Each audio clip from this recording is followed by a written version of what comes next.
Hello everyone, कैसे हैं आप सब लोग। आई होप आप लोग अपने घरों पे सेफ होंगे। तो जैसे कि आप सभी को पता है, एक और रिक्रूटमेंट काफ़ी सालों के बाद जो है कल उसका पहला फेज जो है वो होने वाला है। कल आप लोगों का इंस्पेक्टर एफपीएफ का एग्ज़ाम है।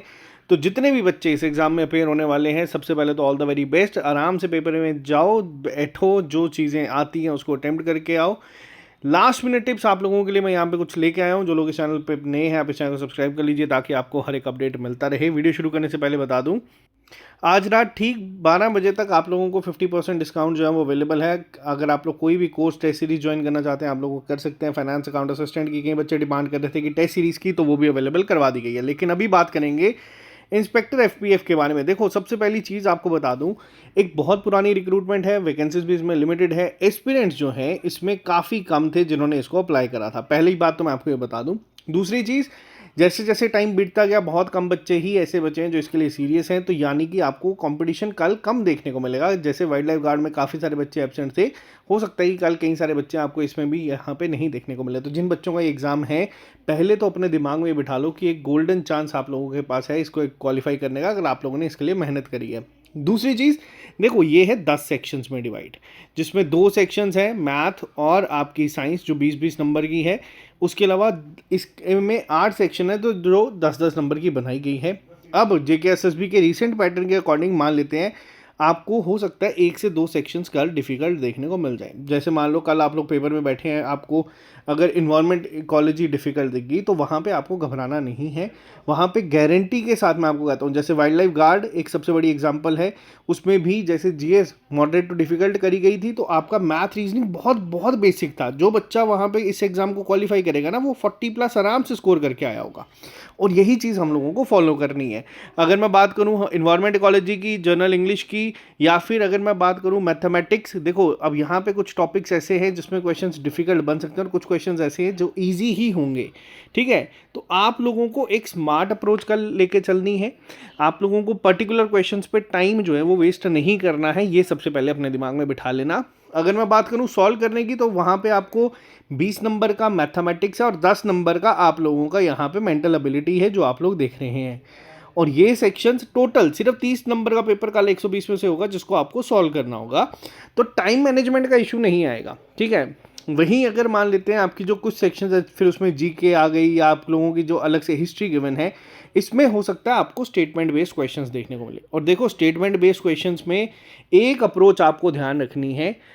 अगर आपको मान लेते हैं, जैसे हम लोग एग्जांपल वाइल्ड लाइफ गार्ड की देते हैं कि आपको 4 अगर एग्जांपल्स दी गई हैं, 4 में से आपको बताना है कितनी स्टेटमेंट सही है। आपको ना घबराना नहीं है, आपको बस उन लाइन को ध्यान से रीड करना है, आपको आंसर अपने आप मिल जाएगा। बीच में कुछ एक आधी वर्ड्स को जो है घुमा फिरा दिया जाता है। मैक्सिमम केसेस में जो बच्चों ने इस लेवल पे प्रैक्टिस करी है उनको तो पेपर में दिक्कत नहीं होगी। हाँ, कुछ सेक्शंस हैं जो गेम चेंजिंग सेक्शन होने वाली है, क्योंकि जेकेएसएसबी के आमतौर पे एग्जाम्स में आपको ये सेक्शंस नहीं देखने को मिलती, और जिस बच्चे ने इस पे होल्ड बनाया है उसको एक हेल्प होगी ही होगी।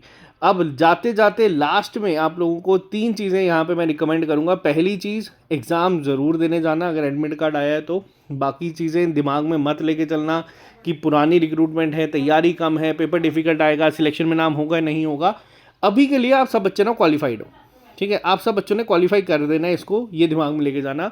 क्योंकि फिजिकल के लिए किस रेशो में बुलाया जाएगा वो अभी तक क्लियर नहीं है, बट हाँ, अगर मान लो 1:10 की रेशो में भी होता है तो अपने दिमाग में रखना कि कल आप लोग उस 1:10 या 1:6 की रेशो में हो ही हो। इस अप्रोच के साथ एग्जाम हॉल में बैठना। दूसरी चीज़, अगर जेकेएसएसबी आपको बाउंसर कल देगा, ठीक है, आपको उन बाउंसर्स को इज्जत के साथ जो है छोड़ देना है और आपको फुल टॉस के साथ ही कल मैच को लेके चलना है एंड तक। यानी कि कल अगर मान लेते हैं पहली सेक्शन ही आपकी बहुत डिफिकल्ट आ गई, तो आपको वहाँ पे घबराना नहीं है। आपको इजी क्वेश्चंस को जो है, यानी कि जो हमारे फुल टॉस होंगे, उनको ढूंढना है और उनको सॉल्व करना है।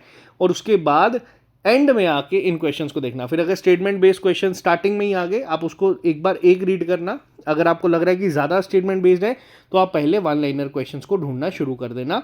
और पहली अप्रोच ये रखना कि फर्स्ट हाफ में, यानी कि पहले के जो 60 मिनट होंगे, उसमें आप लोग एटलीस्ट इजी क्वेश्चन जितने भी पेपर में आए हैं उसको अटेम्प्ट कर चुके हो।